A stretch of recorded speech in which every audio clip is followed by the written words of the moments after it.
இயேசு கிறிஸ்துவின் இனிய நாமத்தினாலே உங்களை வாழ்த்தி வரவேற்கிறேன். இன்றைய நாளில் பழைய ஏற்பாட்டில் தேவன் இம்மானுவேலாய் எப்படி வெளிப்பட்டார் என்ற தலைப்பின் கீழாக பார்க்கலாம். யூதா தேசத்தில் ஆகாஸ் ராஜா ஆட்சி செய்த போது சீரியரும் இஸ்ரவேலரும் யூதாவுக்கு விரோதமா வருகிறார்கள். இதை 2 ராஜாக்கள் 16ஆம் அதிகாரம், 2 நாளாகமம் 28ஆம் அதிகாரம் மற்றும் ஏசாயா 7ஆம் அதிகாரத்தில் பார்க்கலாம். கர்த்தர் இதை அனுமதித்ததற்கான காரணம் என்னவென்றால், ஆகாஸ் ராஜா கர்த்தர் இஸ்ரவேலை விட்டு துரத்தின எல்லா அருவருப்புகளையும் யூதாவுக்குள் கொண்டு வந்தான். தன் சொந்த பிள்ளைகளை அந்நிய தெய்வங்களுக்கு நரபலி கொடுத்தான். அது மட்டுமல்லாமல் சகல மேடைகளிலும் மரங்களின் கீழும் தூபங்காட்டி பலி செலுத்தி வந்தான். இந்த காலகட்டத்தில் தான் சீரியரும் இஸ்ரவேலரும் யூதாவை தாக்க வருகிறார்கள். இப்போ கர்த்தர் ஏசாயா தீர்க்கதரிசி மூலம் ஆகாஸ் ராஜாவிடம் பேசுகிறார். யூதாவை நான் காப்பாற்றுவேன், அதற்கான ஒரு அடையாளத்தை என்னிடத்து கேள் என்று ஆண்டவர் சொன்னார். ராஜா சொன்ன பதில் என்னன்னா, கர்த்தரை நான் பரிச்சை செய்ய மாட்டேன். என்ன ஒரு ஆச்சரியமான பதில்! ஆனால் அது பொய், மாய்மாலமான வார்த்தை. உதடு மட்டும்தான் கர்த்தரை சோதிக்க மாட்டேன்னு சொல்லுது, ஆனா உள்ளுமோ அசிரியா ராஜாவிடம் உதவி கேட்டது. இப்படிப்பட்ட மாய்மாலமான காரியத்தை கர்த்தர் அருவருக்கிறவராய் இருக்கிறார். இந்த நேரத்தில் தேவன் தன்னுடைய தெய்வீக சுபாவத்தை வெளிப்படுத்துகிறார்.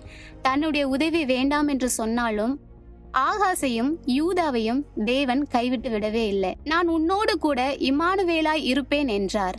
மனுஷனை போலல்லாமல் தேடி வந்து உதவி செய்கிறார். கர்த்தரே ஒரு அடையாளத்தை கொடுக்கிறார். ஏசாயா 7ஆம் அதிகாரம் 14வது வசனத்தில், இதோ ஒரு கன்னிகை கர்ப்பவதியாகி ஒரு குமாரனை பெறுவாள், அவருக்கு இம்மானுவேல் என்று பெயரிடுவாள் என்றும் வேதம் சொல்கிறது.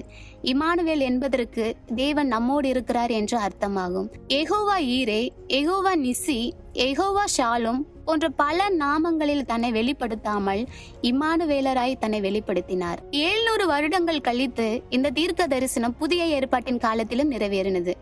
யோசேப்பு மற்றும் மரியாளின் வாழ்வில் தேவன் தன்னுடைய சித்தத்தை நிறைவேற்ற விரும்பினார். திருமணத்திற்கு முன்பு ஒரு பெண் கர்ப்பமாகுவது அவமானம் மற்றும் ஏளனத்துக்குரிய காரியமாகும். இருவரும் யூத சமுதாயத்தின் பகையையும் விரோதத்தையும் எதிர்கொள்ள வேண்டியிருந்தது. குழந்தையாக இருந்த இயேசுவை பாதுகாக்கவும் யோசேப்பு மற்றும் மரியாளை பலப்படுத்தவும் இம்மானுவேலா இருப்பேன் என்று தூதன் மூலமாக சொப்பனத்தில் தோன்றி ஆறுதல் படுத்துபவராக பேசினார். பிரியமானவர்களே, நாம் தேவன் வேண்டாம் என்று அவரை உதறிவிட்டு செல்பவர்களாகவும் பல நேரங்களில் தேவனை சார்ந்து கொண்டிருக்கிறோம் என்று நம் உதடு சொன்னாலும், நம் செயலில் மனுஷனை சார்ந்து கொண்டு போனாலும், நம்மை விட்டு போகாமல் நம்மை நேசித்து நமக்கு உதவி செய்வதற்காக அவர் இம்மானுவேலராகவே நம் வாழ்வில் இருக்கிறார். கர்த்தர் இம்மானுவேலராகவே நம்மோடு இருப்பாராக.